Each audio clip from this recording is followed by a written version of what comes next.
네, 얼굴 표정들이 너무 좋으십니다. 혹시 뭐 좋은 일이 있으세요? 네. 어떤 좋은 일이 있으신가요? 네, 교육받으러 오셔서 네, 얼굴들이 좋으시고 네, 또 신천 임원으로 부르심을 받아서 또 좋으시고 네, 진심으로 환영하고 또 축복합니다. 오늘 우리가 짧은 시간 이제 같이 좀 교육을 좀 진행하게 될 텐데 여러분 이것은 이제 교육입니다. 교육이기 때문에 여러분들이 막 듣고 막 은혜 받고 이런 시간이라기보다는 교육을 통해서 우리가 어떤 마음을 가져야 하는가, 우리가 임원으로서 어떤 태도로 임마누엘 교회를 섬겨가야 하고 하나님 나라를 섬겨가야 하는가, 이런 부분들에 대한 의미가 있습니다. 그래서 여러분들이 교육을 잘 들으시고 임원이 되기 전에 여러분들의 마음을 좀 잘 정리하시고 준비하실 수 있는 시간이 되었으면 좋겠습니다. 오늘 교육 시간을 통해서 여러분들을 2024년도 신천 임원으로 부르신 그 하나님의 부르심이 여러분들에게 깊이 새겨지고 들려지는 귀한 시간이 되기를 주님의 이름으로 축복합니다. 네, 우리 찬송가 323장 우리 한 장 찬송하시고 교육 시작하겠습니다.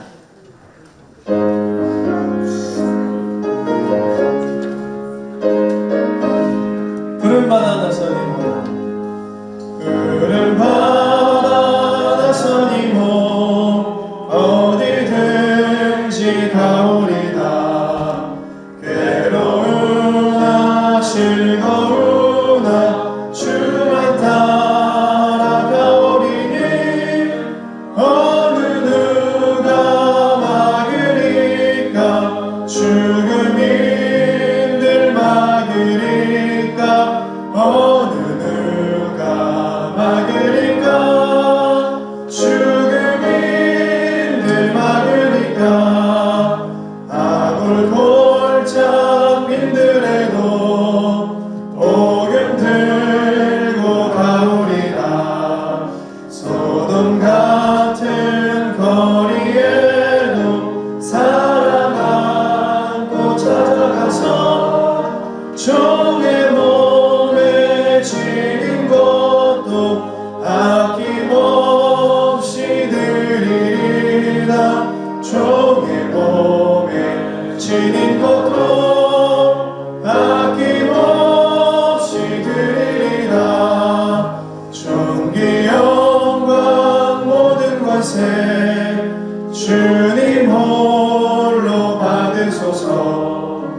멸시천대 십자가는 제가 지고 가오리다. 이름 없이 빛도 없이 감사하며 섬기리라. 이름 없이 빛도 없이 감사하며 섬기리라.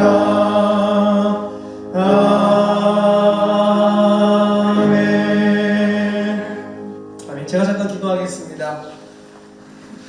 임마누엘 재단의 주인 되시는 하나님, 일찍이 예수 그리스도를 통해 자격으로서가 아니라 오직 은혜로 우리에게 구원을 베풀어 주시고 하나님의 섭리에 따라 우리를 임마누엘 교회에서 신앙의 뿌리를 내리게 하시고 특별히 2024년도 신천 임원으로 불러주시고 세워주심을 진심으로 감사드립니다.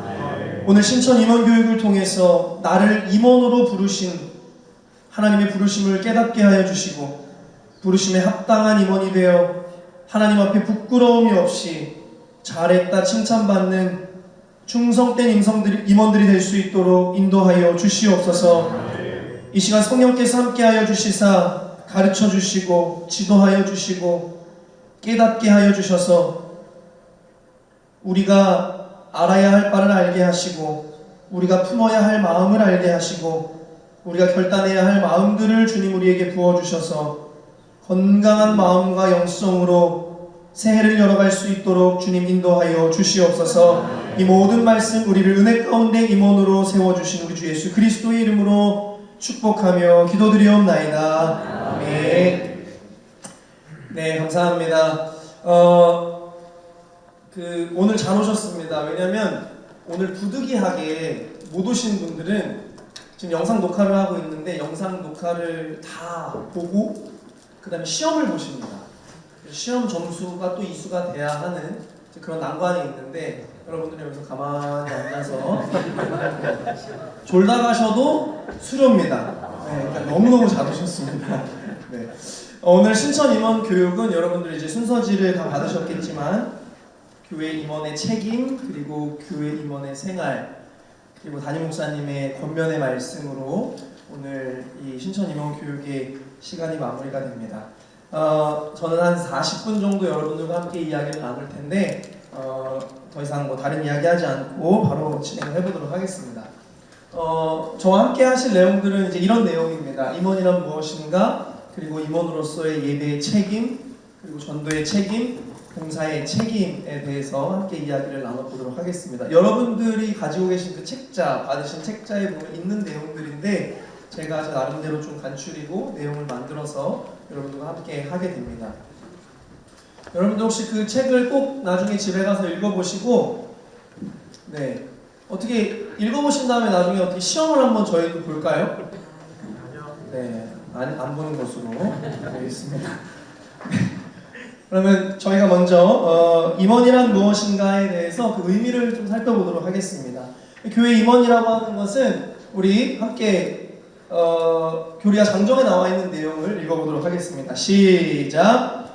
기독교 대한감리회 교리와 장정 제2편 헌법 제2장 회원에 관한 제8조에 의해 교회의 절차에 따라 집사, 권사, 장로 직분을 받은 사람들을 의미합니다. 이것이 이제 공식적으로 교회법이라고 그냥 쉽게 생각하시면 되는데 교회법에 나와 있는 임원에 대한 정의입니다. 이해를 돕기 위해서 한 가지 예를 들어드리면 이 교회라는 공간을 보통 이제 가정으로 많이 표현을 하고 비유를 하는데 그런 의미에서 이 임원을 영적인 한 가정의 어떤 질서 안에서 우리가 좀 이야기를 나눠보면 부모는 누구일까요? 부모. 교회의 부모, 가정이라고 했을 때 목사님. 네, 담임 목사님과 담임 사모님이 우리의 영적인 어머니와 아버지가 되신다라고 비유를 드리는 겁니다. 그리고 장남, 장녀는 누굴까요?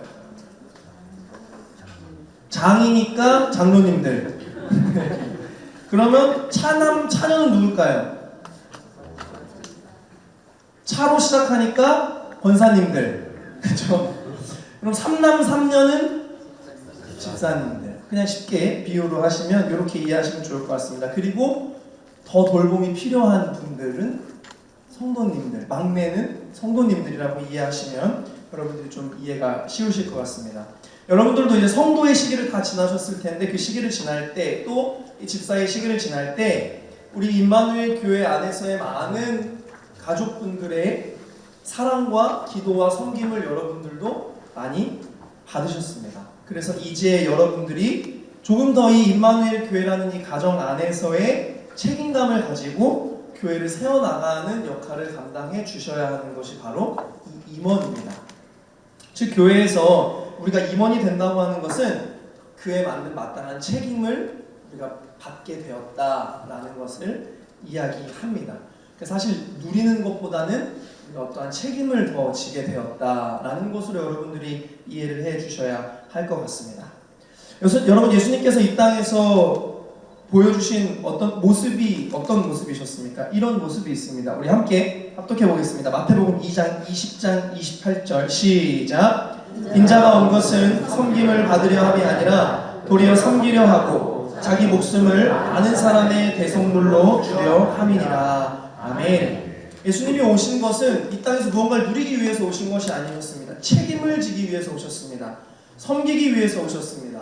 목숨까지 내어주신 우리를 향하신 우리의 구원을 향하신 예수님의 책임이 이 땅에서 이루어진 것입니다. 그래서 여러분들이 이제 집사로 세움을 받는 것, 또 권사로 세움을 받는 것은 어떤 교회 안에서 더욱더 무거운 어떤 이름표가 지어진 것이 아니라 더욱더 두꺼운 감투가 우리에게 씌워진 것이 아니라 우리에게 어떠한 더욱더 많은 권한과 더 많은 어떤 교양 있는 모습들이 우리에게 주어진 것이 아니라 더 낮은 곳 그리고 더 깊은 섬김의 책임의 자리에 내가 가야 하는구나 라는 것을 여러분들이 기억하셨으면 좋겠습니다. 그런 면에서 마음가짐이라는 것이 굉장히 중요합니다. 왜냐하면 맹목적으로 할 수 없기 때문에, 이렇게 하세요라고 한다고 할 수는 없기 때문에, 우리가 우리의 마음이 동요가 되고 우리의 마음의 동기가 있어야, 우리가 준비된 마음이 되어야 그 일들을 해나갈 수 있기 때문에 임원으로서 우리가 가져야 하는 이 마음이라고 하는 것은 굉장히 중요하다고 할 수 있습니다. 여러분 기억나시죠? 카타르 월드컵 때 그 꺾이지 않는 마음이라는 이 용어가 굉장히 많이 사람들에게 화제가 되었습니다. 국가대표 선수로서의 어떤 자긍심, 목적의식, 그리고 내가 대표 선수라는 어떤 열정, 희생, 어떤 이러한 마음들이 어떠한 상황에서도 꺾이지 않아야 한다. 그 마음이 계속 유지되어야 한다. 그래서 16강의 가능성이 많지 않아도 우리는 꺾이지 않는 마음을 갖고 있다. 그러니까 끝까지 우리가 마음을 유지해서 끝까지 최선을 다하겠다. 이제 이런 마음 아니었습니까? 그래서 우리가 임원으로 세움을 받는다라고 하는 것은 마치 교회의 국가대표, 교회의 대표들이 된 것입니다. 그래서 그리스도인으로서의, 또 임마누엘 교회의 임원으로서의 어떤 자긍심도 필요하고, 또 내가 임원으로서 어떠한 목적을 가지고 이 자리에 설 것인가에 대한 고민도 필요하고, 또 내가 어떻게 내 열정을 다하고 어떻게 희생을 해서 이 자리에 책임을 다할 것인가 라는 그러한 책임도 필요하고, 그 일들을 이루어 나가기 위한 우리들의 꺾이지 않는 마음도 필요하다라는 것입니다. 왜냐하면 여러분, 봉사를 하시게 되면 계속해서 우리한테 어려움들이 생깁니다. 단순히 뭐 사회에서, 가정에서가 아니라 이 교회 안에서 섬기기 위해서, 한 뜻을 위해서 모였는데도 불구하고 우리 안에 서로가 의견이 맞지 않거나 서로 안에 부족한 모습들이 서로에게 공개되고 드러나면서 계속해서 우리의 마음이 불편해지는 일들도 생기기 마련입니다. 그럴 때 우리가 그 마음에 주저앉는 것이 아니라, 어떤 우리에게 주어진 상황에 주저앉는 것이 아니라, 우리가 이 교회 대표로서의 꺾이지 않는 마음, 그럼에도 불구하고 나는 내 마음을 잘 지켜서 내 책임을 다하리라. 하나님이 날 세워주셨으니 내가 그 부르심을 다하리라. 어떤 이러한 여러분들의 꺾이지 않는 마음이 잘 유지가 되어야 여러분들이 건강한 임원이 될 수 있고, 그리고 많은 사람들이 여러분들의 뒤를 보고 따라올 수 있는 그러한 여러분들의 길이 되어 주셔야 하는 겁니다.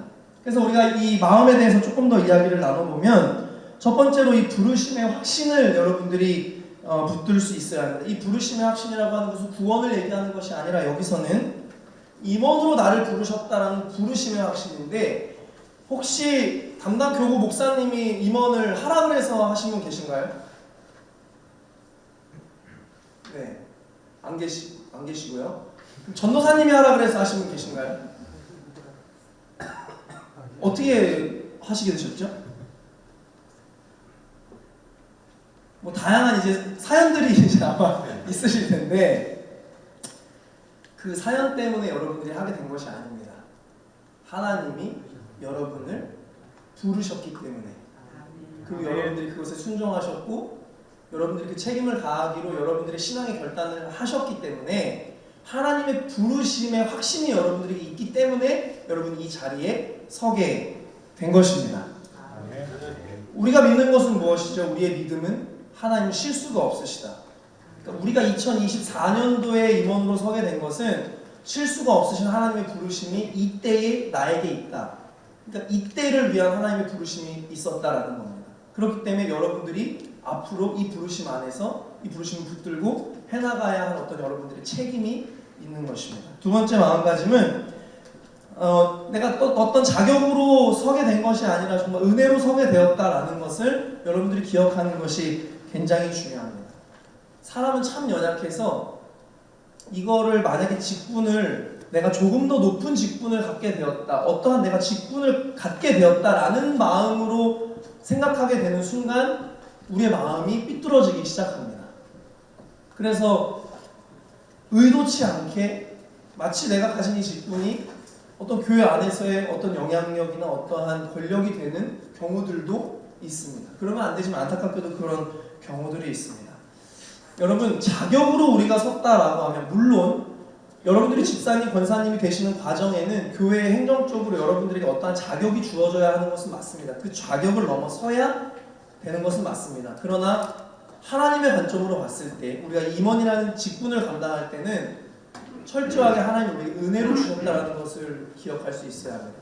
자격으로 우리가 무언가를 하게 되었다라고 한다면, 저도 목사를 할 수 없는 사람이고, 여기 중에 누구도 구원을 받을 수도 없고 누구도 섬기는 일에 참여할 수 없는 사람들입니다. 그런데 하나님께서 우리를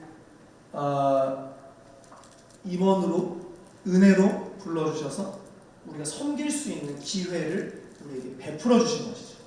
우리가 뭔가 한다는 것이 아니라 우리에게 그 기회를 주신 것입니다. 그렇기 때문에 감사하는 마음으로 이 임원의 책임을 감당하셨으면 좋겠습니다. 세 번째로 짐을 진 것이 아니라 성장의 기회로 여러분들 삼으셔야 합니다. 아마 어떤 권면을 받으셨거나 내가 권사로 내가 집사로 선다고 할 때 뭔가 스스로 어떤 본인의 신앙에 대한 점검을 해보신 분도 계실 것 같고 내가 정말 해도 되는 사람인가? 내가 그런 일들을 할 수 있을까? 내가 그렇다면 어떠한 일들을 해야 될 텐데 이런 어떤 짐이 여러분들 안에 다 지어졌을 것으로 생각이 됩니다. 그런데 우리들이 그 마음가짐에 대해서 이야기하고 있지 않습니까? 물론 우리가 어떤 더 책임에 대한 것은 분명히 있지만 우리의 마음 중심은 하나님이 이것을 통해서 내가 더욱더 성장하기를 원하시는구나. 내가 이것을 성장의 기회로 삼고 발돋움을 해나가야겠구나. 이 기회를 통해서 내가 하나님과 더 가까워지고 내 신앙이 더 하나님과 잘 소통이 되어야겠다. 그리고 내가 교회는 이렇게 섬기는 것이구나, 하나님 나라는 이렇게 세워가는 것이구나, 이런 것들을 배워가는 과정으로 여러분들이 여기셔야 여러분들이 어떤 상황에 맞닥뜨려졌을 때, 직면하게 되었을 때 여러분들이 그 어려움들을 이겨낼 수가 있습니다. 그래서 지금 마음가짐에 대해서 우리가 계속해서 이야기를 나눴습니다. 그러면 이제 우리가 좀 교회의 임원의 이 책임에 관해서 이야기를 나눠볼 텐데, 사실 오늘 제가 여러분들께 드리고자 하는 이야기의 핵심은 단어는 책임입니다. 책임. 임원으로서 나는 이제 어떠한 책임을 지어야 하는 것인가 라는 부분을 여러분들이 잘 기억하셨으면 좋겠습니다. 세 가지 이야기를 나눌 건데 첫 번째로는 이제 예배의 책임입니다. 여러분, 그리스도인으로서 가장 중요한 것은 신앙에서 단연코 예배인데 임원으로서 가장 중요한 것도 예배입니다. 그래서 예배라는 것을 제가 굳이 이렇게 저렇게 얘기하지 않아도 여러분들이 예배에 대해서 잘 아실 텐데, 여러분 예배의 본질은 뭐라고 나와 있죠? 다 같이 시작. 하나님과 사람의 네. 예배의 본질이라고 하는 것은 하나님과 사람이 만나는 것을 이야기합니다. 그러니까 원래는 우리가 본질상 이제 죄인이었지 않습니까? 그래서 자격이 아니지 않습니까? 하나님을 만날 수가 없는 겁니다. 그런데 예수 그리스도의 그 십자가 사건을 우리가 믿음으로 인해서 예수님의 십자가가 하나님과 우리와의 끊어졌던 다리가 되어주셔서, 연결점이 되어주셔서 우리가 이 예배라는 것을 통해 하나님을 만날 수 있게 되었다라는 것이 예배의 의미의 가장 중요한 본질이라고 할 수 있습니다. 그래서 우리의 예배가 어떤 종교적 의식으로가 아니라 또 내가 집사기 때문에, 권사기 때문에 그래도 빠지면 안 되지, 막 출석 체크 어떻게 하고 얼굴이라도 비추고 체면상 내가 예배를 드리는 그런 사람들이 아니라, 우리의 예배의 중심은 뭐냐면 이 예배를 내가 드릴 때 오늘 내가 예배를 통해서 하나님을 만나길 원한다라는 그런 마음이 여러분들의 마음 중심 안에 있어야 그 예배에 대한 건강한 마음을 통해서 여러분들이 어떠한 책임을 다할 수 있다라는 겁니다. 예배에 대한 은혜가 없이 임원으로서 봉사만 하려고 하면 반드시 우리 안에 영적인 아주 큰 어려움들이 생기기 마련입니다. 아마 많은 그런 경험들을 하셨을 겁니다. 목사들도 그렇습니다. 목사들도 예배를 집례하고 예배를 인도하고 말씀을 전하지만 저희에게도 역시 예배의 은혜가 없으면 저희도 어떠한 목회적인 일들을 감당할 때 많은 어려움에 봉착하게 되고 감정에 휩싸이게 되고 저희들의 어떤 개인적인 어떤 욕구에 대한 것을 굉장히 표출하게 되고 이런 부분들이 있습니다. 다 마찬가지입니다. 우리 다 자격으로 선 자들이 아니기 때문에. 그래서 여러분들의 앞으로의 임원으로서의 예배 생활은 그 어느 때보다 조금 더 예배 중심적인 생활, 그리고 예배를 통해서 하나님과 만나고 싶은 여러분들의 어떤 열망과 간절한 마음들이 항상 준비되어져야 여러분들이 임원으로서의 책임을 다 할 수 있게 됩니다.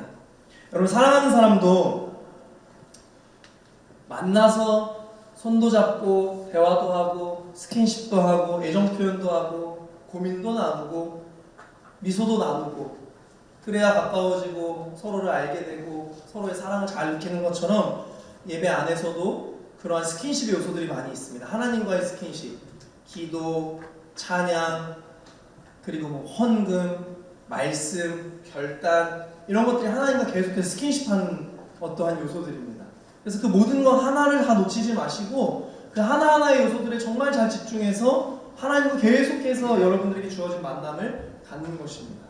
그래서 여러분들 예배를 통해서 여러분들의 임원으로서의 믿음의 바탕이 먼저 이미 잘 세워져 계시지만 내년 한 해는 더 건강하게 세워지시기를 주님의 이름으로 축복합니다. 그래서 우리가 오늘 예배의 기본 원리에 대해서도 좀 이야기 나눠볼 텐데, 첫 번째로 예배는 하나님의 계시입니다. 이 계시라는 것은 뭐냐면, 그러니까 하나님이 자신을 나타내셨다라는 것을 이야기합니다. 보여주셨다라는 것을 이야기합니다. 그래서 예배를 통해서 하나님은 하나님을 보여주십니다. 우리에게. 그래서 우리가 이 예배를 통해서 하나님을 보고 만나는 것이 중요하다는 이야기를 하신 건데, 그 중에 가장 중심은 말씀을 통해서 하나님을 계시해 주십니다.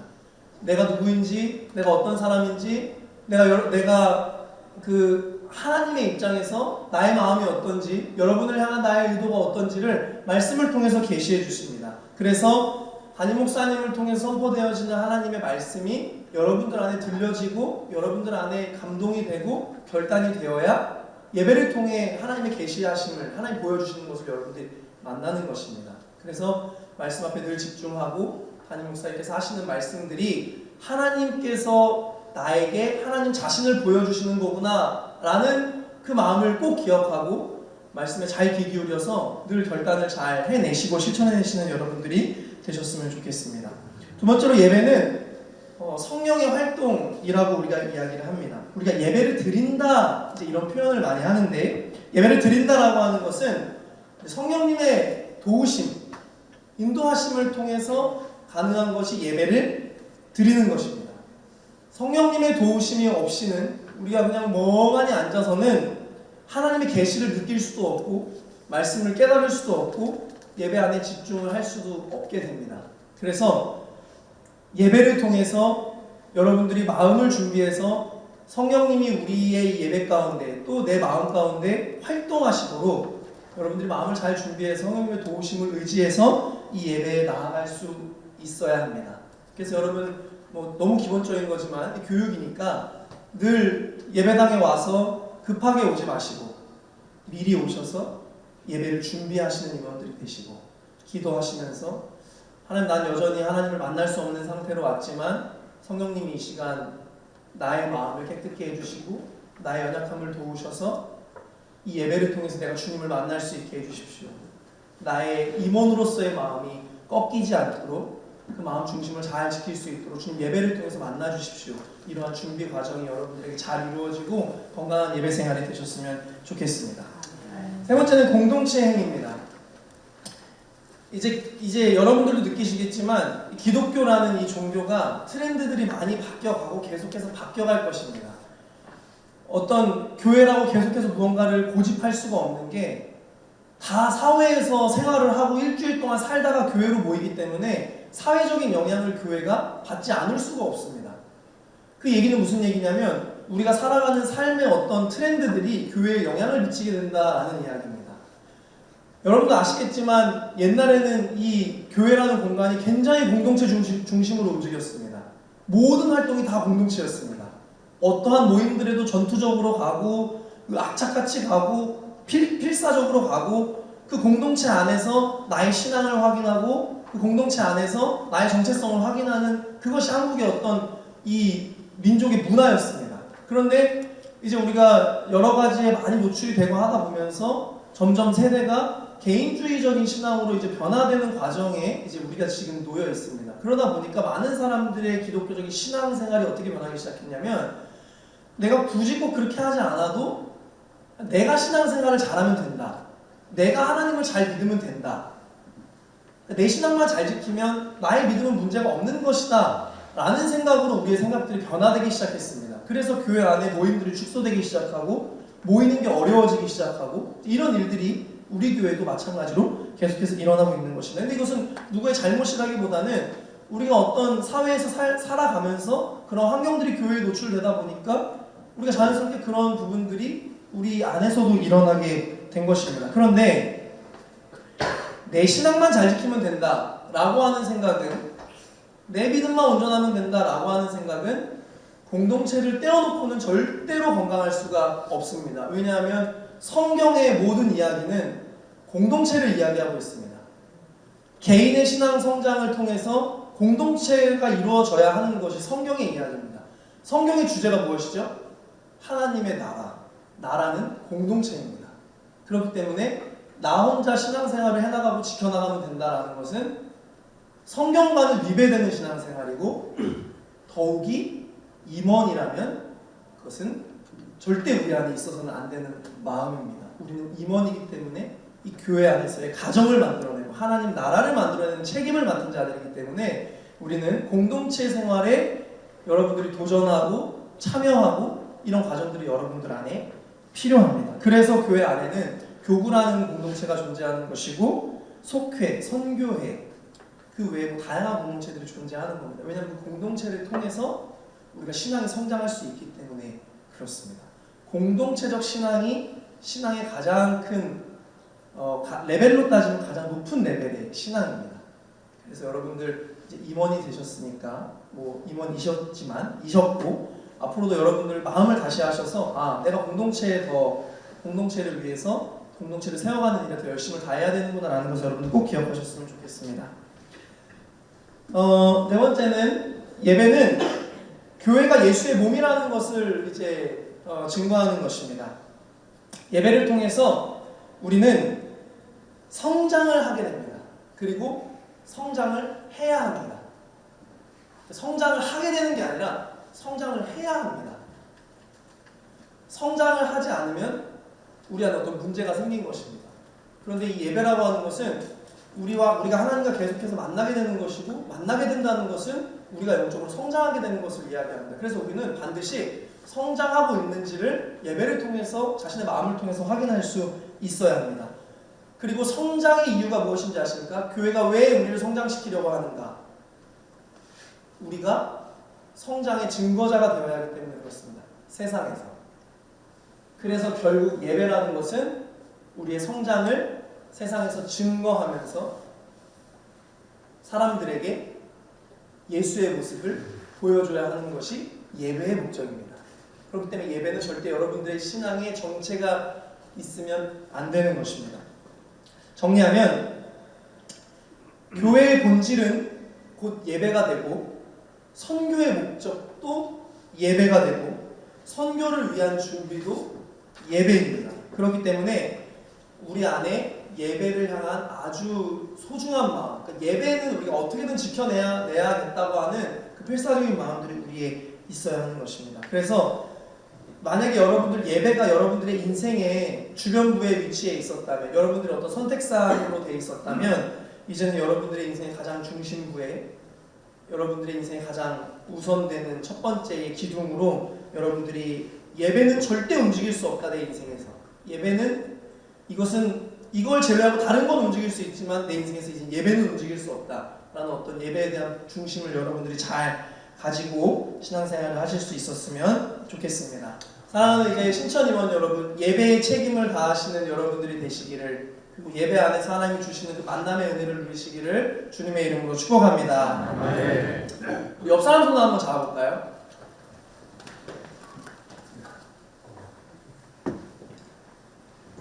꽉 잡아보세요. 최대한 세게. 아프세요? 아프게 잡아보세요.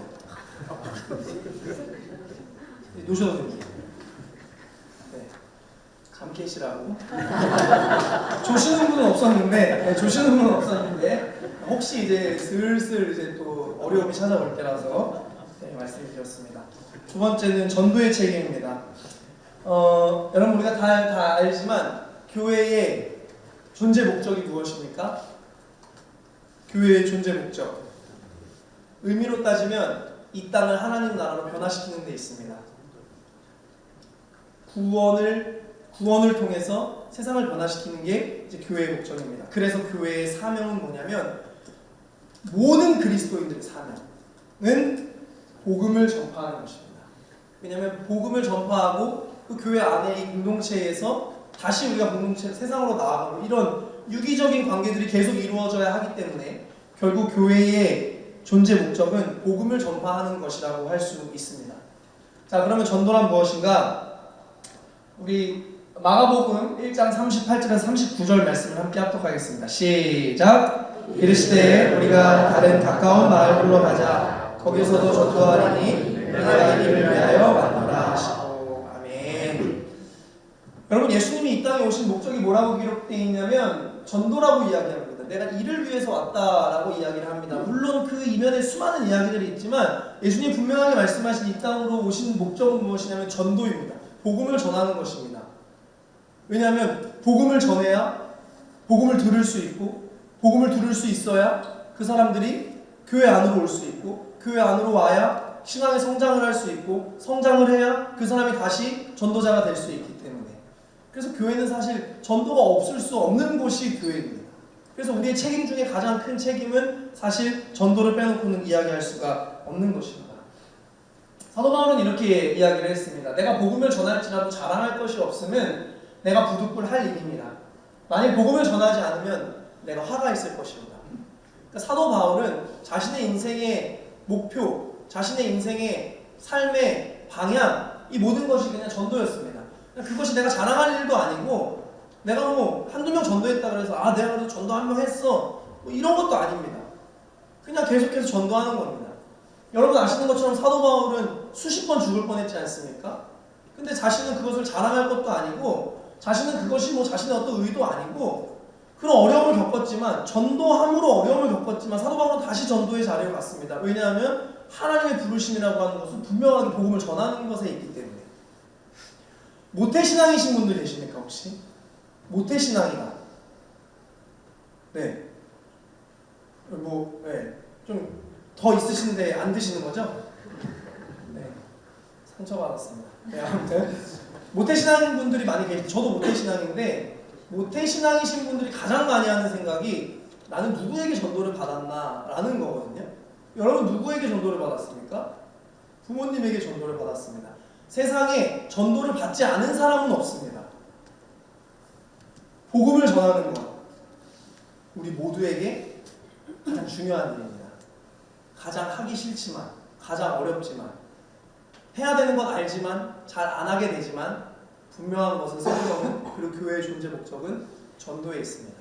그래서 여러분들 임원으로, 또 신천 임원으로 서시게 될 때 나도 전도의 책임을 다할 수 있는 임원이 되어야겠다, 이러한 마음들이 여러분들 안에 있으셨으면 좋겠습니다. 누군가의 전도를 통해서 우리가 이 놀라운 예수를 알게 되었듯이, 여러분 예수 없는 인생 생각해 보신 적 있습니까?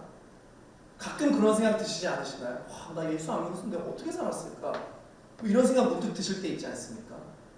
그것은 누군가 전도했기 때문에 내가 그것을 누리는 것입니다. 엄청난 것입니다. 그래서 여러분들도 이제 성장한 임원이 되셨기 때문에 이제 여러분들이 그 일을 해낼 차례입니다. 우리 시간이 좀 지났기 때문에 조금 지나가 보도록 하겠습니다. 마지막으로 우리 봉사의 책임에 대해서 우리 이야기를 나눠보도록 하겠습니다. 여러분, 가정의 위대함이라고 하는 것이 뭘까요? 가정의 위대함. 가정의 위대함. 저도 여러 가지의 가정이 위대한 여러 가지를 생각해 봤는데, 제가 생각했을 때 가정의 정말 큰 위대함은 가정 안에서의 모든 구성원들이 서로가 서로를 위해서 봉사하는 데 있다라는 것을 저도 이제 자녀를 둘 낳아 보니까 이제 그런 것을 많이 느끼게 되었습니다.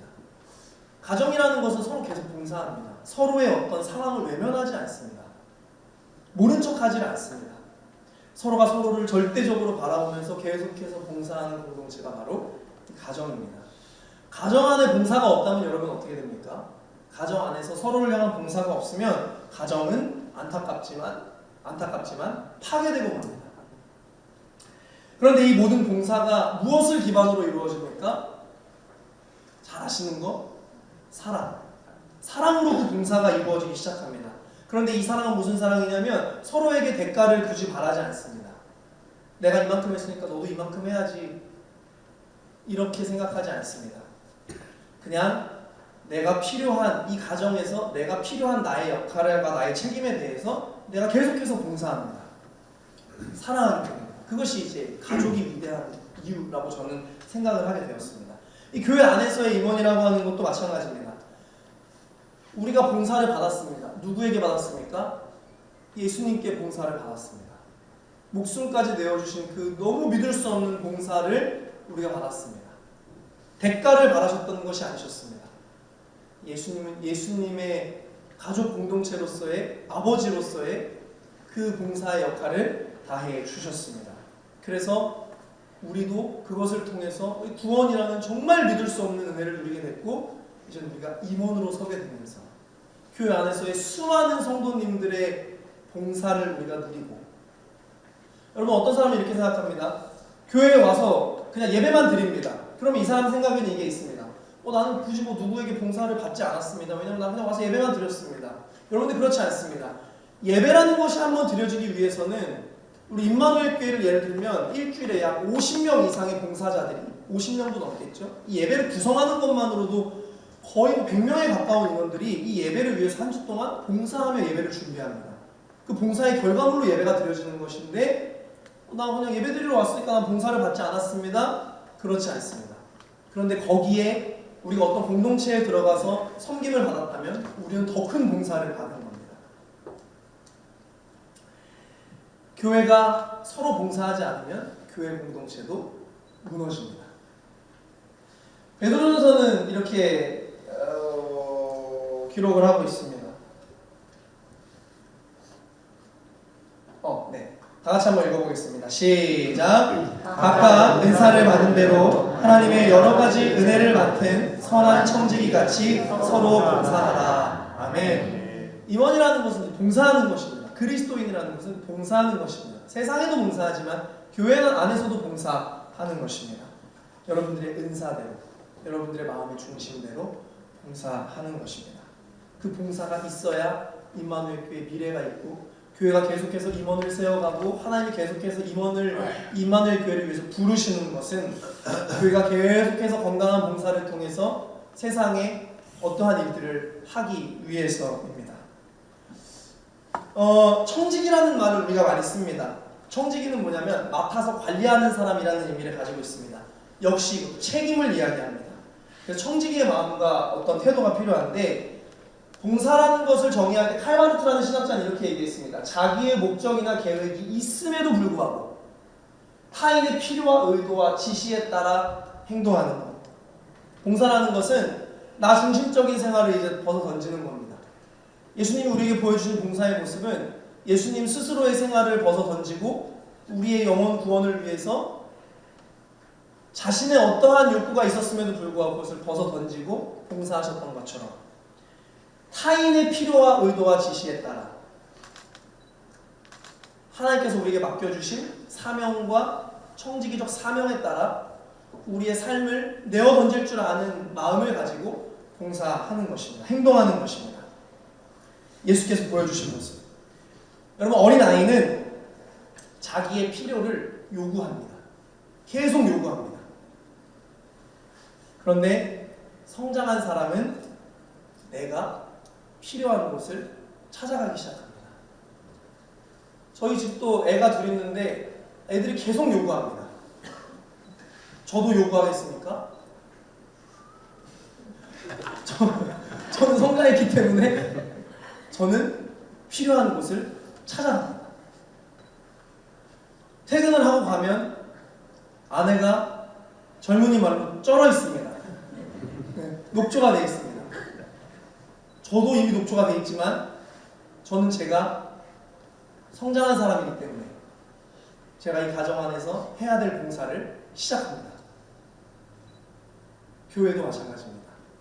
우리는 이제 어린아이가 아니라 임원으로 가족의 좋은 구성원으로 섰습니다. 그래서 이제는 우리가 내가 할 수 있는 것이 무엇인가? 나는 어떤 봉사를 할 수 있을까? 여러분들이 찾아갈 수 있습니다. 아무리 찾아도 모르겠으면 교구 담당 목사님을 찾아가십시오. 수많은 일들이 준비되어 있습니다. 4분 남았는데 조금 더 할까요? 아니면 여기서 마무리할까요? 여러분들 제가 오늘 드린 말씀들도 사실 여러분들 다 아시는 내용인데, 우리가 이제 어떤 임원이라는 또 과정에 가기 위해서 한 번 더 짚고 넘어갔던 내용들입니다. 그럼 여기서 이야기를 마무리하겠습니다.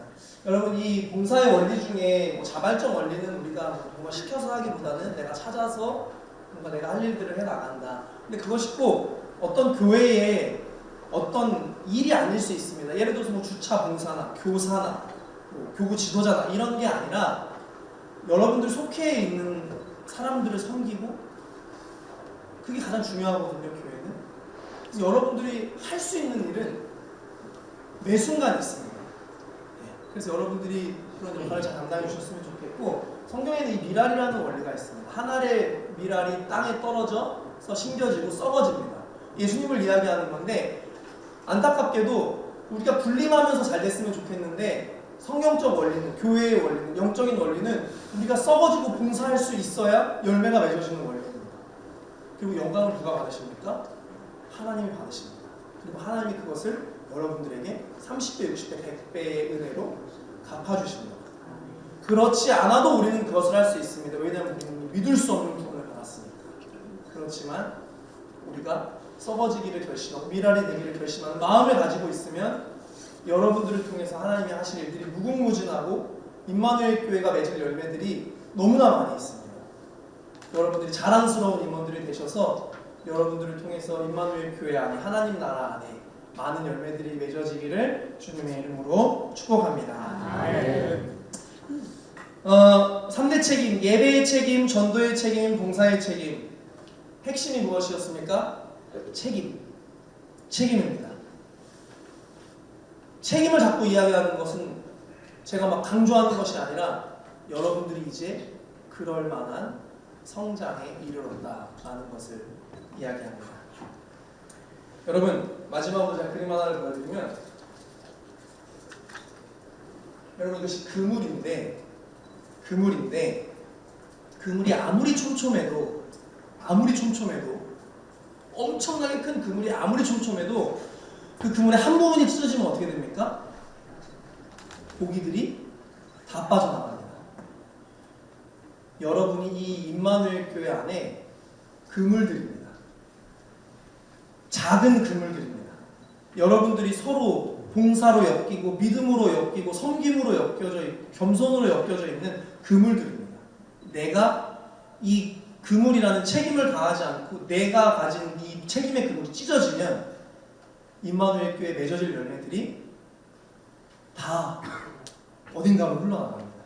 여러분들 이러한 책임감을 가지시고, 영적인 책임감을 가지시고, 여러분들 훌륭한 임원, 자랑스러운 임원, 하나님에게도 칭찬받고 여러분들과 함께하는 신앙인 분들에게도, 동역자분들에게도 인정받고 사랑받으시는, 그래서 저분을 볼 때 저분을 따라가고 싶다. 나는 집사인데 나는 저런 권사님이 되고 싶다. 이런 그런 동기를 줄 수 있는 그런 여러분들이 되시기를 주님의 이름으로 축복합니다. 기도하겠습니다. 하나님, 우리가 하나님 나라의 그물입니다. 임마누엘 교회의 그물입니다.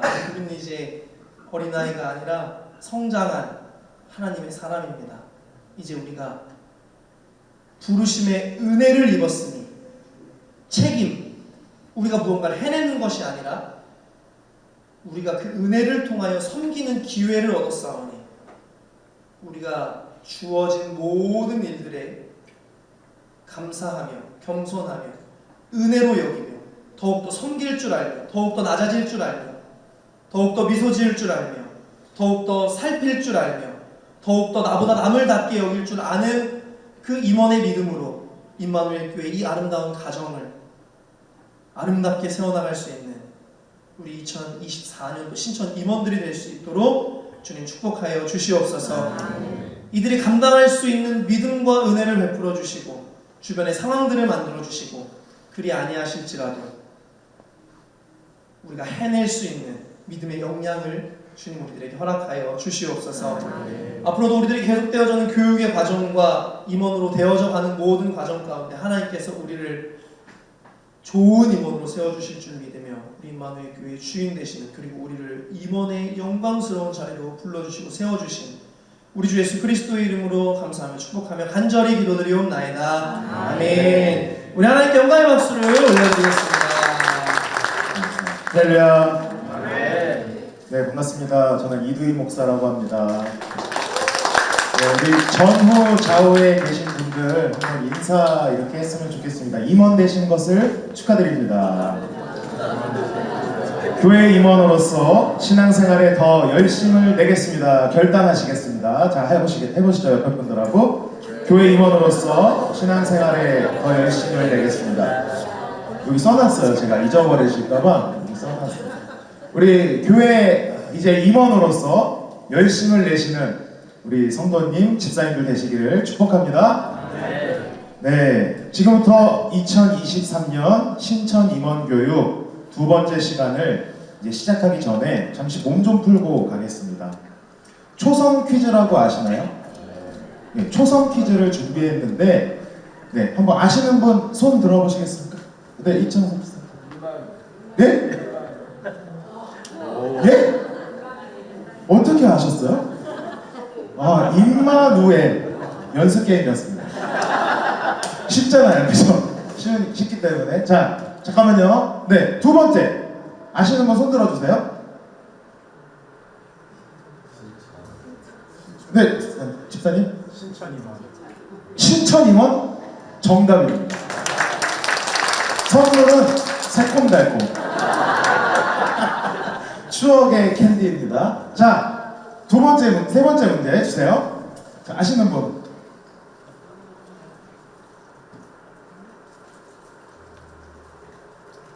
아, 좀 어렵구나 이게.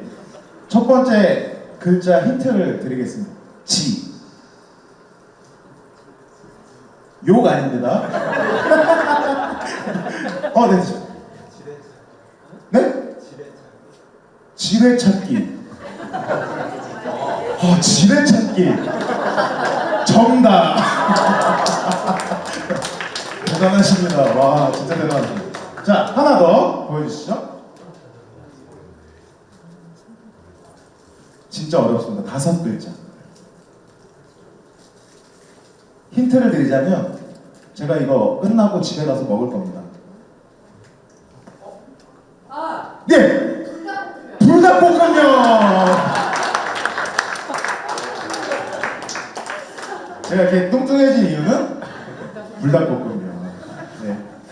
감사합니다. 이제 교육에 들어가도록 하겠습니다. 네, 섬기며 봉사하는 집사님과 권사님, 이제 교회 임원이 되신 여러분, 그리고 이미 임원이셨지만 신앙생활을 하시는데 온 교회와 성도님들에게 본이 되시는 것이 바로 임원입니다. 그리고 여기에 여러 세대가 모였는데 각 세대 그리고 그 각 세대 전후로 본이 되시는 임원들이 되시기를 축복합니다. 그리고 성도들에게도 본이 되셔야 하지만 우리의 옆에 있는 이웃들에게도 본이 되실 수 있기를 바랍니다.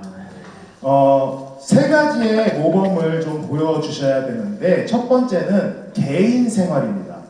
그리고 두 번째는 가정 생활입니다. 그리고 마지막으로 사회 생활에서 우리는 본이 될 수 있어야 합니다. 임원은 바람직한 개인 생활, 가정, 사회 생활을 통해서 믿는 자에게나 믿지 않는 자에게나 모범을 보여서 하나님께 영광을 올려드릴 수 있어야 하는 것입니다. 특별히 교회 임원이 가장 중요한 것은 개인 생활 부분입니다. 개인 생활이 바로 되지 않으면 다른 생활을 솔직히 기대하기란 어렵습니다. 이것은 하나님과 나만 알고 있는 것입니다. 여러분, 이런 속담이 있습니다. 집에서 새는 바가지 어디서 새죠? 나가서 새게 되어 있습니다. 다같이 사도행전 10장 2절과 4절 말씀을 합독하겠습니다. 시작. 그가 경건하여 온 지방과 더불어 하나님을 경외하며 백성을 많이 구제하고 하나님께 항상 기도하더니 4절. 고넬료가 주목하여 보고 두려워 이르되 주여, 천사가 이르되 내 기도와 구제가 하나님 앞에 상달되어 기억하신 바가 되었으니. 아멘. 우리는 하나님을 경외하는 사람 고넬료의 모습을 통해서 바람직한 임원의 모습을 발견할 수가 있습니다. 먼저 바람직한 개인 생활을 위해서는 첫 번째, 기도하는 일에 힘쓰시기를 바랍니다. 아멘 안 하실 줄 알았어요. 근데 기도는 어떻게 해야 되냐면 항상 기도했다라고 2절 말씀에 기록합니다.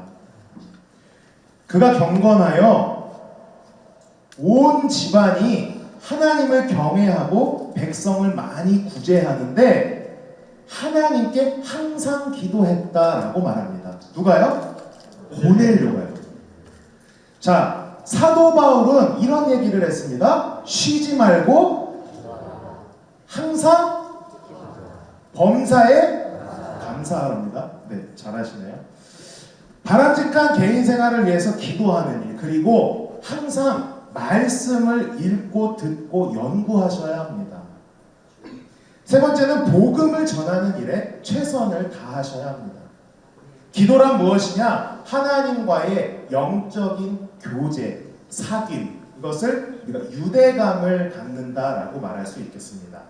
그리고 기도는 신령한 대화이고 영적인 호흡입니다. 그리고 사명을 감당할 수 있는 힘의 원동력이 바로 기도입니다. 따라서 기도가 없이는 경건하게 우리가 살아갈 수 없고 하나님과 친밀한 교제를 할 수 없으며 임원으로서 맡은 바 사명을 감당할 수가 없다라는 이야기입니다. 예수님께서도 사역을 감당하시기 위해서 항상 하셨던 것이 바로 기도입니다. 예수님은 새벽을 좋아하셨고 밤기도를 좋아하셨습니다. 아침 일찍 일어나는 것이 좋으신 분들은 새벽 기도를, 저녁 시간이 좋으신 분들은 저녁 기도를 하시면 되겠습니다. 땀방울이 핏방울이 되는 그런 기도를 하셨다라는 것입니다. 그래서 결론은 성경이 말하는 기도는 해도 되고 안 해도 되고 이런 것이 아니라 반드시 해야 하는 것이 바로 기도입니다. 그러면 그 반드시 해야 하는 기도는 무엇이냐? 은총의 수단입니다. 은혜라고 하는 것은 위에서부터 아래로만 내려오는 것입니다. 무슨 말이냐면 내가 어떤 일을 잘해서, 내가 어떤 선한 일을 해서 마일리지를 쌓아서 하나님께 뭔가를 올려드리는 것이 아니라 은혜라고 하는 것은 직접입니다. 그냥 하늘에서만 내려올 수 있는 겁니다. 아무런 조건도 값도 필요 없습니다. 기도는 호흡이라고 했습니다. 호흡이 끊어지면 어떻게 됩니까? 죽습니다. 이것은 영적인 죽음을 의미합니다. 우리는 육적인 삶을 살지만 우리의 생각, 우리의 마음은 영적이기 때문에 기도가 끊어지면 우리는 영적으로 죽게 되어 있습니다. 그렇다면 기도를 어떻게 해야 되느냐? 기도에는 세 가지 중요한 태도와 자세가 필요합니다. 첫 번째는 집중하는 자세입니다. 기도할 때는 어수선한 마음들 다 내려놓고 오직 하나님께만 집중해야 합니다. 두 번째는 확신을 갖고 기도하는 자세가 필요합니다.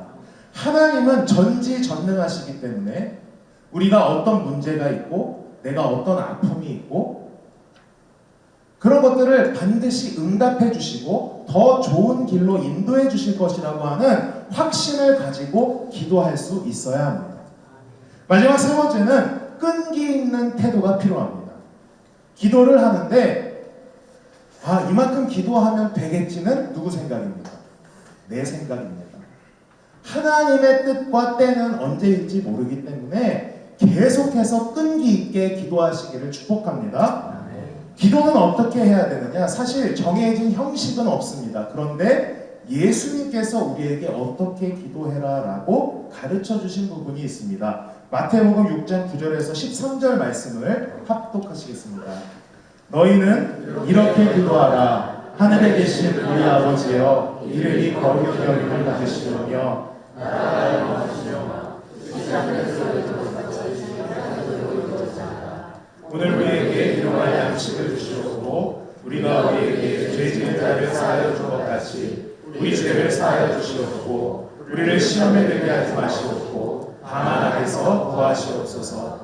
나라와 권세와 영광이 아버지께 영원히 있사옵나이다. 아멘. 틀은 없지만 형식을 이렇게 살펴보니까 먼저 하나님의 은혜에 그것을 생각하고 감사하고 있습니다.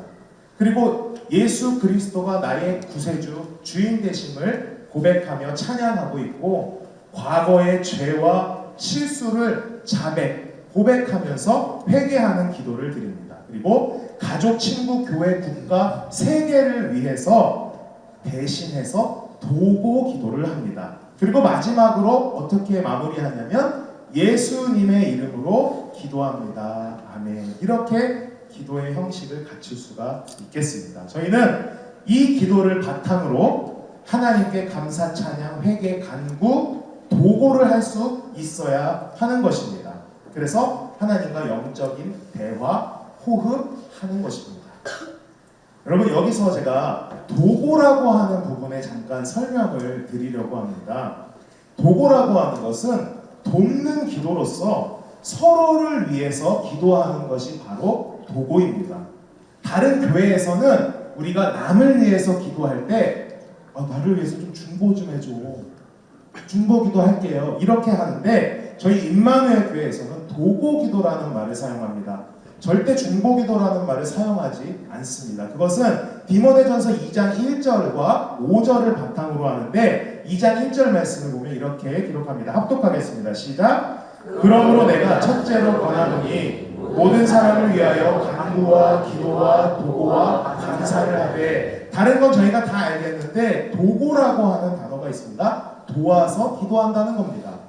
그런데 5절 말씀을 보니까 이렇게 기록합니다. 하나님은 한 분이시요. 다 같이 시작. 하나님은 한 분이시요 또 하나님과 사람 사이에 중보자도 한 분이시니 곧 사람이신 그리스도 예수라. 아멘. 어떻게 생각하십니까? 중보라고 하는 것은 예수 그리스도에게만 속하는 것입니다. 우리는 도고 기도를 할 뿐이고 하나님과 우리 사이를 중보하는 분은 오직 한 분, 예수 그리스도십니다. 그러니까 여러분들께서 반드시 기억하시기를 바랍니다. 바람직한 개인 생활을 위해서 두 번째는 말씀을 보고 연구해야 된다라고 말했습니다. 왜냐하면 기도가 우리의 호흡이라면 말씀은 생명의 양식입니다. 우리의 죽은 영을 깨우는 것이 하나님의 말씀입니다. 누가복음 24장 32절을 합독하겠습니다. 시작. 그들이 서로 말하되 그래서 우리에게 말씀하시고 우리에게 성경을 풀어주실 때에 우리 속에서 마음이 뜨겁지 아니하더냐 하고. 부활의 주님을 모른 채로 엠마오로 가던 두 제자가 예수님의 말씀을 듣고 얘기하는 겁니다. 이상하게 우리 마음이 뜨거워지지 않냐? 우리 다시 주님을 찾으러 가야 되는 거 아니냐? 이상하게 내 마음이 뜨거워졌다라고 얘기를 하는 겁니다. 이처럼 말씀이 우리 속에 들어오게 되면 우리의 마음이 뜨거워지게 되는 줄 믿습니다. 아멘. 그러면 내 사명이 이해가 되고 말씀을 몸소 실천할 수 있는 힘이 생긴다는 것을 분명히 아실 겁니다. 우리 임원분들 다 아실 겁니다. 따라서 임원은 말씀을 듣는 것과 읽는 것과 그 말씀을 지켜 행하는 데까지 이르러야 될 줄로 믿습니다. 그렇다면 여러분, 어떻게 말씀을 읽어야 될까요? 세 가지 방법이 있습니다. 첫 번째는 매일 읽는 것입니다. 두 번째는 기도하면서 믿음으로 말씀을 읽어야 합니다. 하나님, 내가 이 말씀을 오늘 읽을 것인데 깨닫게 하여 주옵소서. 깨달아질 줄 믿습니다 하는 마음으로 계속해서 그 말씀을 보면 그 말씀이 떠오르게 될 줄 믿습니다. 그리고 세 번째는 올바른 지도를 받아야 합니다. 저희는 정통 기독교 대학 감리교회로서 저희는 정해진 규칙에 따라서 방법에 따라서 교리와 장정에 의거하여 성경을 가르칩니다. 그러니까 반드시 담임 목사님의 말씀 혹은 담당 목회자님들의 말씀을 듣고 지도를 받을 수 있어야 하는 것입니다. 그리고 말씀을 듣기 위한 이제 세 가지 자세로 넘어가겠는데요. 첫 번째는 이 성경이 하나님의 말씀임을 확신해야 합니다. 두 번째는 나에게 교훈하는 말씀으로 들으셔야 합니다. 세 번째는 목회자를 통해 말씀이 선포될 때 순종의 마음으로 그 말씀을 들어야 합니다.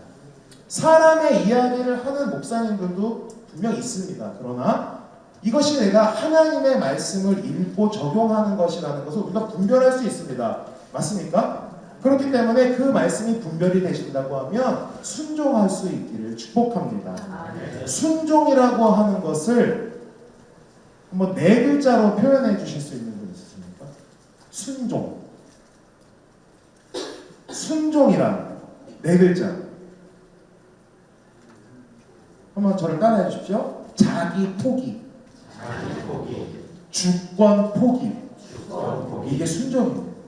나는 없고 하나님의 말씀, 예수님만 내게 있다. 이게 순종입니다. 자, 그러면 말씀을 지키는 삶을 이제 우리가 행해서 살아가야 되는데, 첫 번째는 찬송하는 삶을 사시기를 바랍니다. 찬송은 우리 그리스도인에게만 주어진 것입니다. 생각해 보세요. 세상 노래 부르는데 4절까지 부르면 어떻게 될까요? 어떤 거는 5절까지 있습니다.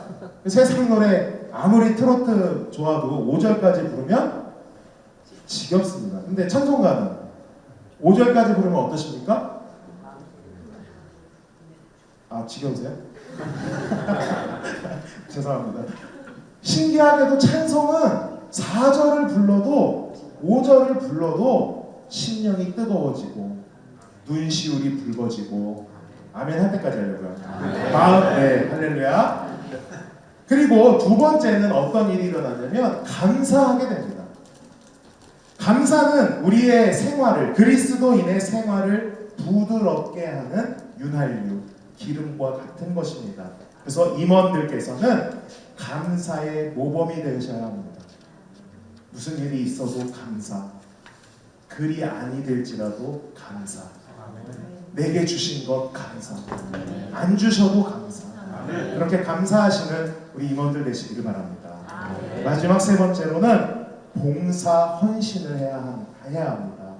그게 지켜 행하는 삶입니다. 이번 주 결단, 이웃에게 마음을 쓰자라고 했던 그 결단처럼 우리는 하나님의 사랑과 이웃 사랑을 실천하기 위해서 자신의 몸을 아낌없이 주셨던 예수 그리스도를 기억하고 우리도 그렇게 행할 수 있어야겠습니다. 이제 바람직한 개인 생활을 위한 세 번째는 복음 전하는 일에 최선을 다하는 것인데, 마가복음 16장 15절과 16절 말씀을 합독하겠습니다. 시작. 또 이르시되 너희는 온 천하에 다니며 만민에게 복음을 전파하라. 믿고 세례를 받는 사람은 구원을 얻을 것이요 믿지 않는 사람은 정죄를 받으리라. 복음 전하는 이유에 대해서 제가 말씀을 드리자면, 첫 번째는 예수님의 지상 명령입니다. 명령입니다. 이거 해도 되고 안 해도 되는 것이 아니라 반드시 해야만 하는 것이 복음 전파입니다. 두 번째는 씨를 뿌리는 행위입니다. 우리가 이 씨를 자라라고 물을 주고 이러는 게 아니라 우리는 예수님 믿으세요. 하나님이 당신을 사랑하십니다. 여러분들을 하나님 나라에 입성시키기를 원합니다. 우리는 이렇게 씨를 뿌릴 뿐입니다. 그러면 믿는 자는 구원을 받고 믿지 않는 자는 영원한 형벌에 처하게 되는 것, 이것은 우리가, 죄송합니다, 전 T는 아닌데 사실 관심 받게 두셔도 상관없습니다. 씨만 뿌리면 되는 것입니다. 마지막 세 번째는 전도는 생명을 구하는 고귀한 일입니다. 나를 전도했던 사람을 한번 생각해 보십시오. 나를 위해 얼마나 기도했겠습니까?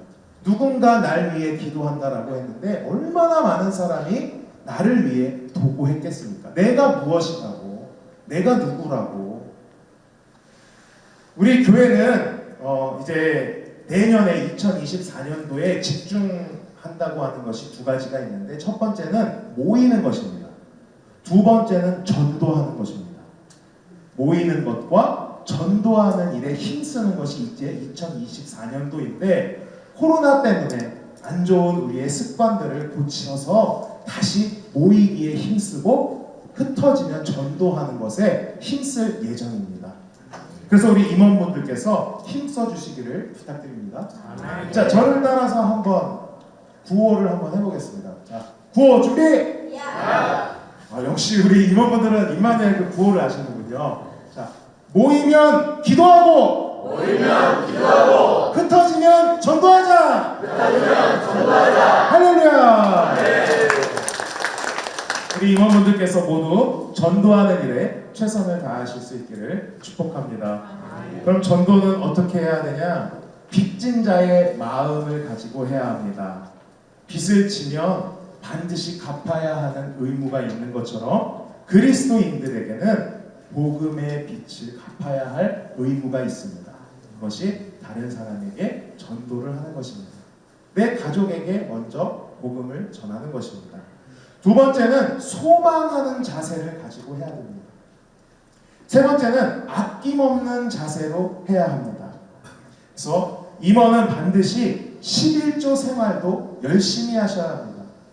감사의 헌금도 드리셔야 합니다. 왜냐하면 11조가 전도와 선교와 구제의 예물로 교회를 통해서 쓰여지기 때문입니다. 하나님의 선한 사업을 위하여 사용되는 것이기 때문에 분명히 임원분들께서는 기도, 말씀, 전도, 헌금, 경건한 개인 생활을 이루시기를 바랍니다. 그리고 더 이제 나아가면 경건한 가정 생활을 이루셔야 합니다. 가정은 사회 조직의 기본 단위로서 가정이 파괴되면 사회 또한 건강하게 유지되기가 어렵습니다. 따라서 우리 임원분들의 가정이 사랑을 먼저 실천하고 상호 신뢰하는 영혼의 친구가 되어지는 그런 안식처가 되는 가정이 될 수 있기를 축복하고 기도하겠습니다. 바람직한 가정 생활을 위해서는 서로 신뢰해야 합니다. 힘들죠. 서로 신뢰하기가 힘듭니다. 근데 저도 아내가 있고 초등학교 4학년, 2학년 아이를 키우고 있는데 저는 다 신뢰를 하거든요. 아내도 신뢰하고 아이들도 신뢰하고. 근데 아내하고 아이들은 저는 잘 신뢰 못하는 것 같아요. 참 남자란, 그쵸? 네, 죄송합니다. 그러니까 저도 잘 못하지만 이 가족 간의 대화를 하려고 많이 노력을 하는데 되게 어렵습니다. 특히 이놈의 핸드폰. 집에서도 그냥 TV는 켜놨는데 핸드폰을 하고 있는 내 모습. 아이들과 함께 뭘 하려고 앉았는데 핸드폰을 하고 있는 내 모습. 부끄럽습니다. 그래서 먼저 좀 대화를 시도하고 좀 부담 없이 좀 이렇게 장난도 치면서 서로 신뢰하는 가정이 되어야 될 줄로 생각이 들고, 두 번째는 서로 사랑입니다.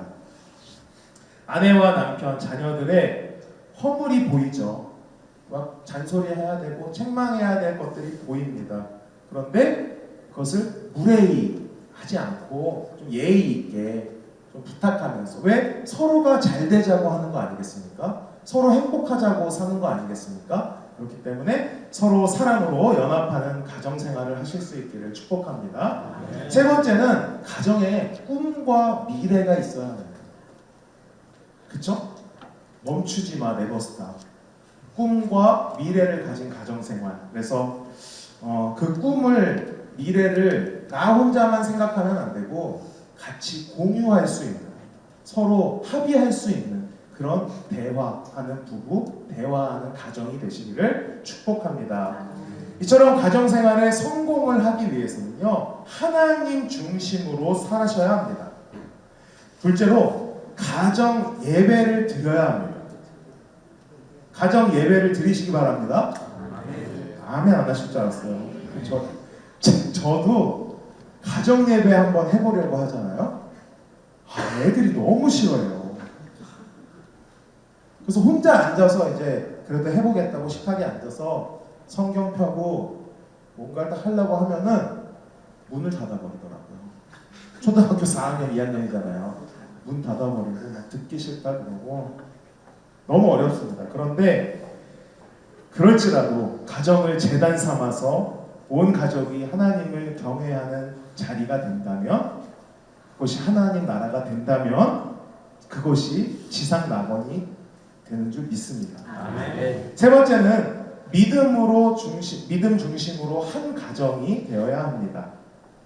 마지막으로 사회생활에 대해서 말씀을 드리고 마치려고 하는데요. 사회라고 하는 것은 잘 아시겠지만 한 가정 한 가정이 모여서 구성된 조직입니다. 그리고 우리 그리스도인은 하늘 시민입니다. 그렇죠? 빌립보서 3장 말씀을 보면 우리에게는 하늘 시민권이 있습니다. 다 있으시잖아요. 하늘 시민권. 그래서 우리는 이제 하늘 시민인 동시에 세상의 시민이기도 하기 때문에 하나님이 통치하는 건강한 사회를 만들어 가기 위해서는 기독교의 최고의 윤리인 사랑을 실천해야 합니다. 근데 이 사랑은 나 혼자 하는 겁니까? 대상이 있어야 됩니다. 누가 있어야 사랑을 하는 겁니다. 그래서 사회생활을 할 때에도 사랑하시기를 축복합니다. 너무 어렵죠.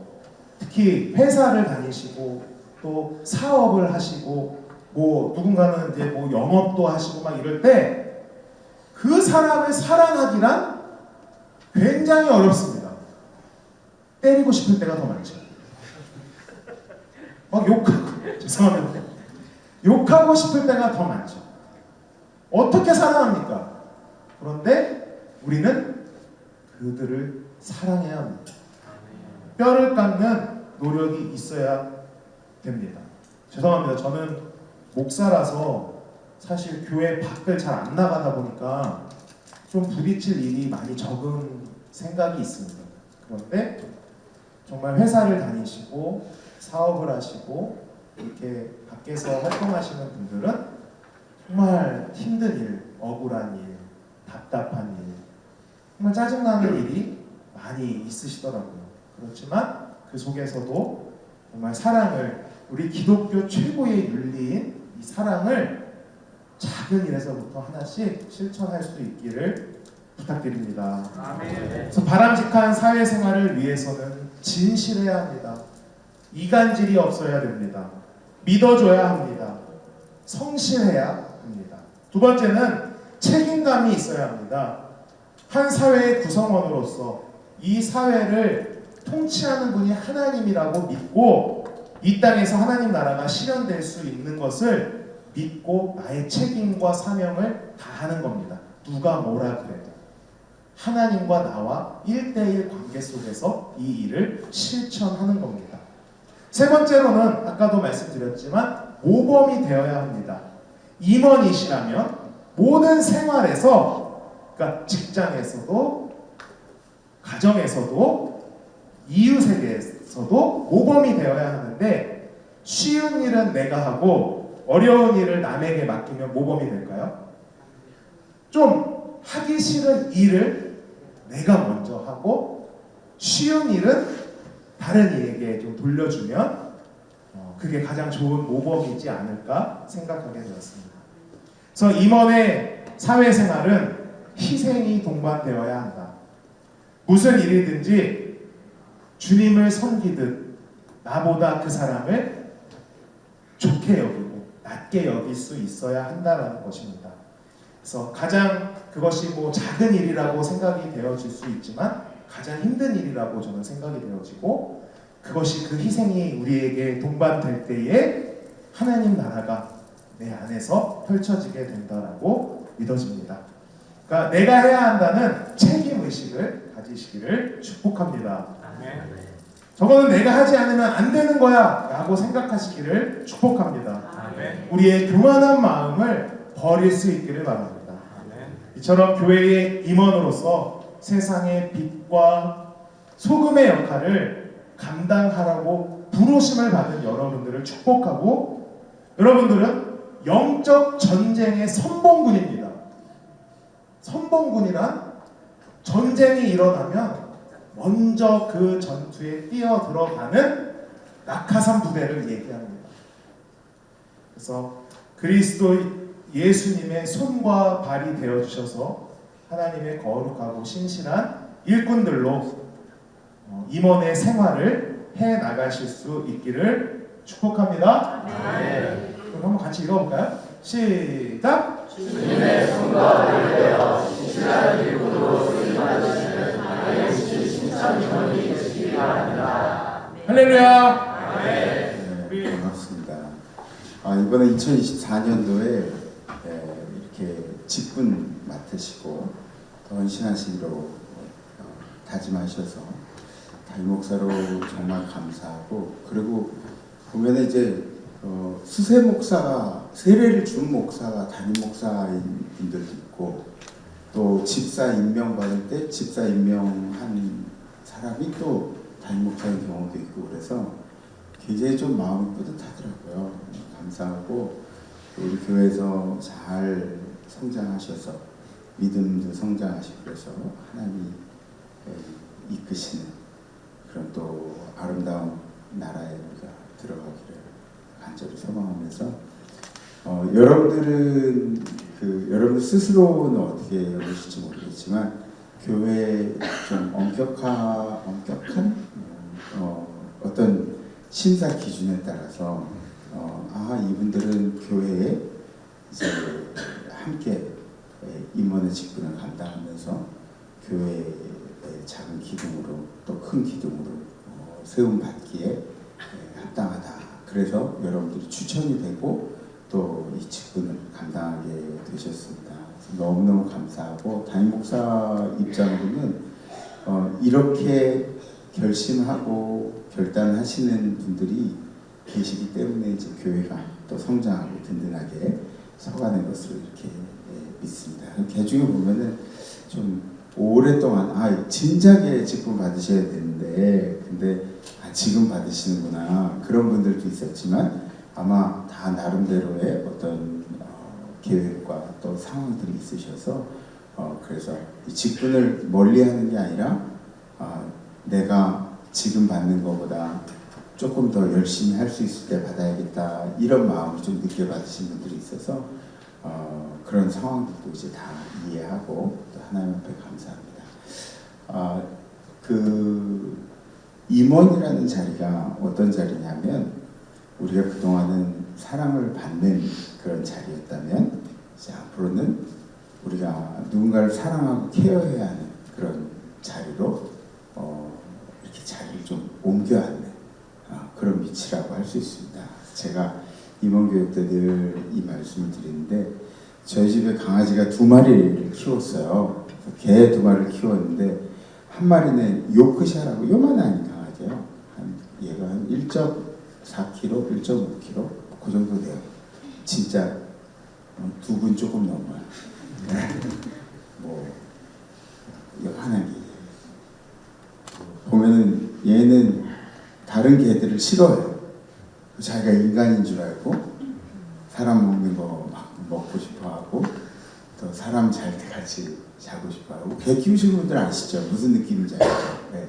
그래서 이만한 게 있고 또 한 마리는 이만한 리트리버 있잖아요. 맹인견 시커먼 놈을 키웠어요. 이만한 거. 예전에 우리 레오라고 한 마리 키웠었잖아요. 교회에. 걔네 엄마가 바로 그 강아지예요.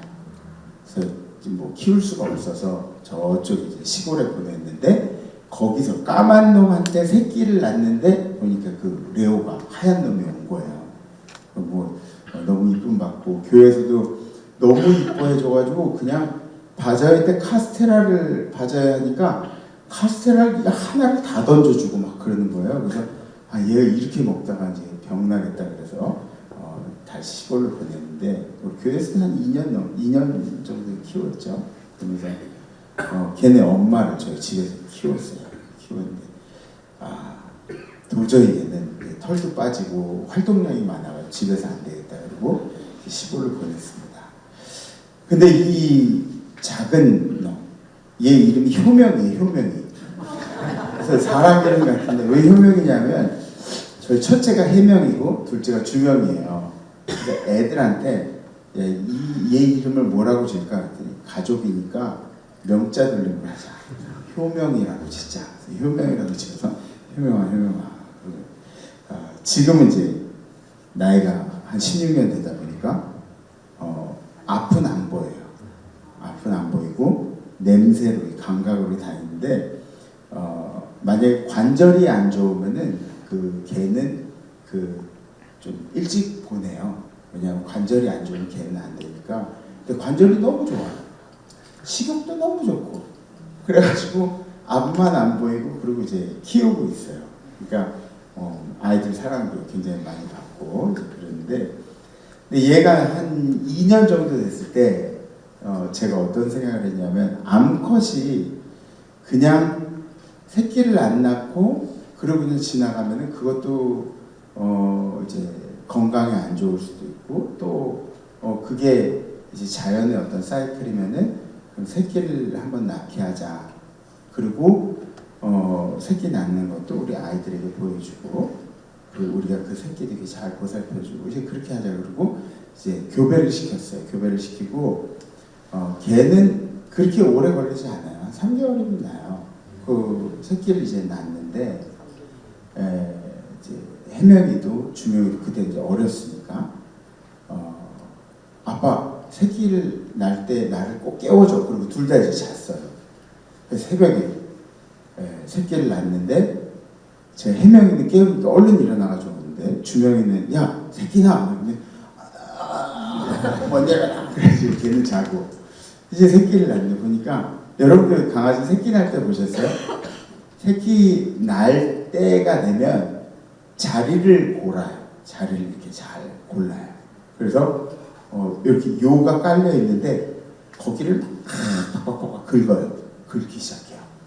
막 긁기 시작하면 그게 이제 배가 진통이 온다는 그런 사인이에요.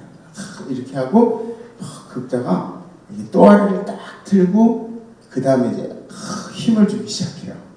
그것도 너무 안타깝더라고요. 이제 보니까 첫째가 나왔는데 첫째가 보니까 뭐 튼튼하고 너무 이쁘고 이제 그런 거예요. 그래서 잘 닦아가지고 이제 옆에다가 이렇게 놓고 그리고 조금 있더니 또 딱 누워가지고 진통을 하는데 한 마리가 또 나오는 거예요. 한 마리가 나오는데 보니까 얘는 뱃속에서 죽은 지가 꽤 됐어요. 나왔는데 보니까 좀 썩어간 냄새가 나는 거예요. 아 얘는 죽었구나. 그리고 이렇게 옆으로 이렇게 옮겨놓고 그러고 나서 보니까 또 진통을 하는 거예요. 그래서 조그만 개들은 많이 못 낳는데 한 3마리 정도는 낳는데요. 3마리 셋째가 나오는데 보니까 머리부터 나오는 게 아니라 다리부터 나와요. 뒷다리부터. 그래서 아 이게 난산이구나 그런 생각을 하고 제가 좀 이렇게 도와줬어요.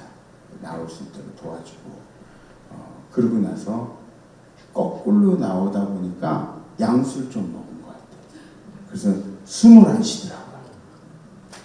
그래서 제가 대한민국의 담임 목사 중에 그 인명구조 자격증 있는 담임 목사들이 드물어요. 제가 인명구조의 경험을 삼아서 코를 이렇게 닦아주고 바람을 불어넣어주고 손가락 이걸로 이렇게 해가지고 이 뭐라 그래 경공호흡이라 그러네. 뭐 하여튼 그렇게 해가지고 한 1분을 그렇게 열심히 하니까 숨을 쉬어요.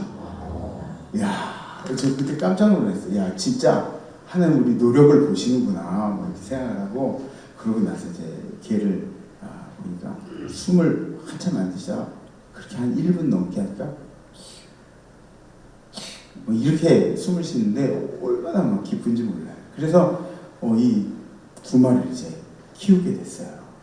그 아픈 애는 이호상 권사 아시죠? 이호상 권사에서 가져간다 그래서 글로 보냈는데 걔는 엄마보다 조금 덜 살고 한 13년 살고 죽었어요. 엄마는 더 오래 살고 있는 거지.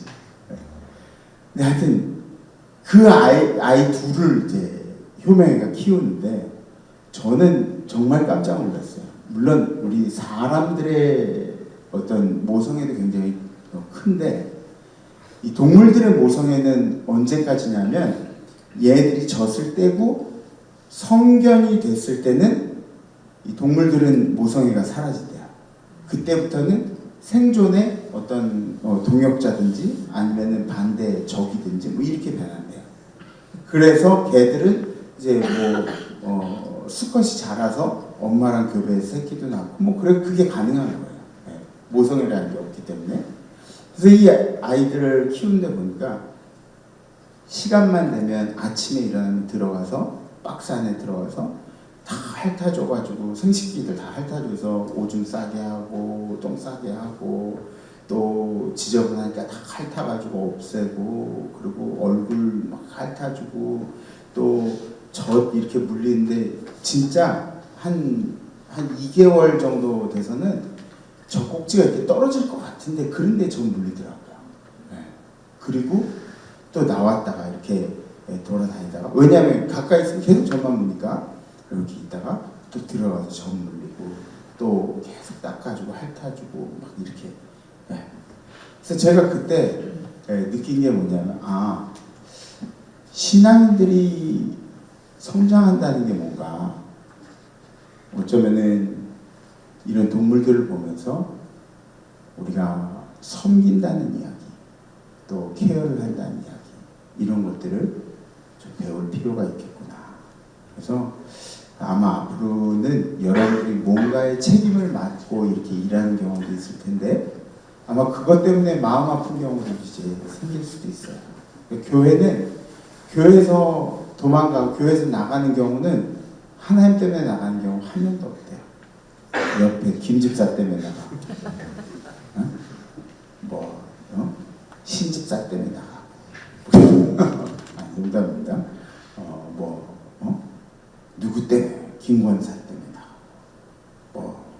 그런 다른 사람들 때문에 그런 경우들이 있대요. 근데 우리가 섬김의 자세로 신앙생활에 임하면 분명히 우리 교회를 잘 세울 수 있는 여러분들이 될 수 있을 줄 분명히 믿습니다. 감사하고 또 한 가지 이제 마음이 불편한 얘기가 있는데 이제 예물이 있어요. 예물. 근데 그 예물에 대해서는 여러분들이 이렇게 생각하세요. 이 예물은 우리들이 이렇게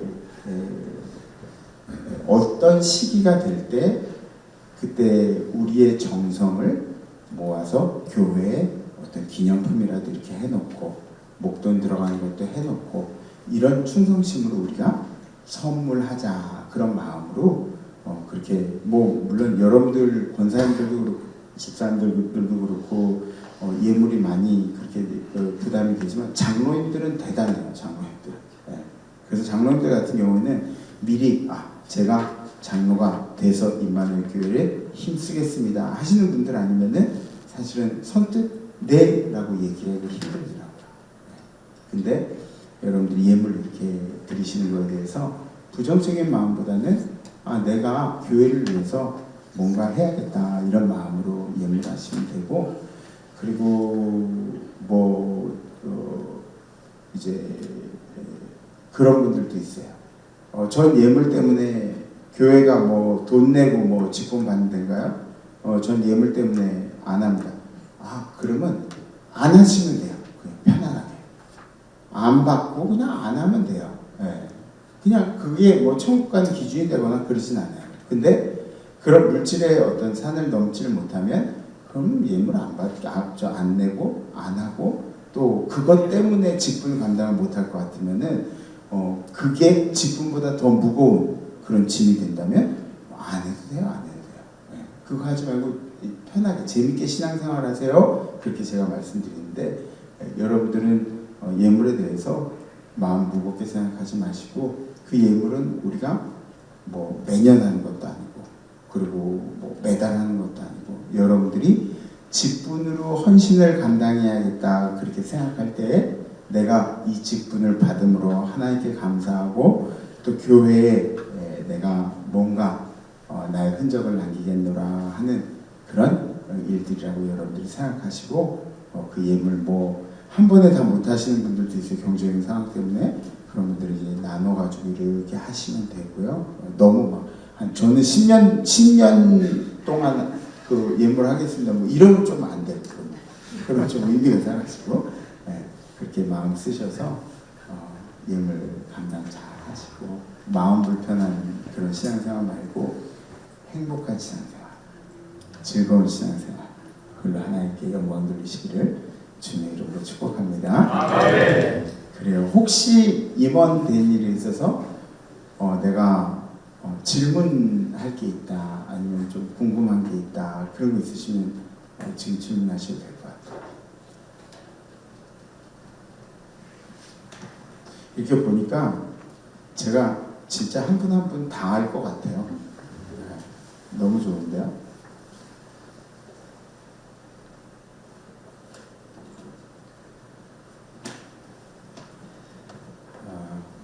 그럼 여러분들 마음으로 또 하나님의 평화가 임한 줄 믿고 제가 잠깐 기도하겠습니다. 주님, 우리를 임원 삼으셔서 그동안에 우리가 케어받고 보호받고 그리고 섬김 받았던 자리에서 이제는 우리가 자리를 옮겨서 다른 사람들을 섬기고 사랑하며 그 교회를 세워가는 그런 임원들이 되기를 소망하고 주님께서 우리 2024년도에 임원 되신 모든 분들에게 하나님의 은혜를 듬뿍 부어 주시옵소서. 임원의 삶을 살아가며 우리 지경이 넓어지게 하여 주시옵시고 임원의 삶을 살아가며 우리의 건강이 회복되게 하여 주시옵시고 임원의 삶을 살아가며 내가 처해 있는 공동체가 성령 충만해지는 역사가 있도록 인도하여 주시옵소서. 이제는 여러 가지 책을 맡으면서 일할 때 아마 가슴 아픈 일도 있고 속상한 일들도 있지만 사람들 바라보고 있지 않고 주님 바라보고 신앙생활하게 하시옵시고 또 주님만 의지하면서 임원의 길 잘 걸어갈 수 있도록 또 우리 임마누엘 재단의 건강한 버팀목으로 튼튼한 기둥으로 세워지게 인도하여 주시옵소서. 우리 삶의 주인 되신 예수 그리스도의 이름으로 간절히 축복하며 기도하옵나이다. 할렐루야. 사랑합니다.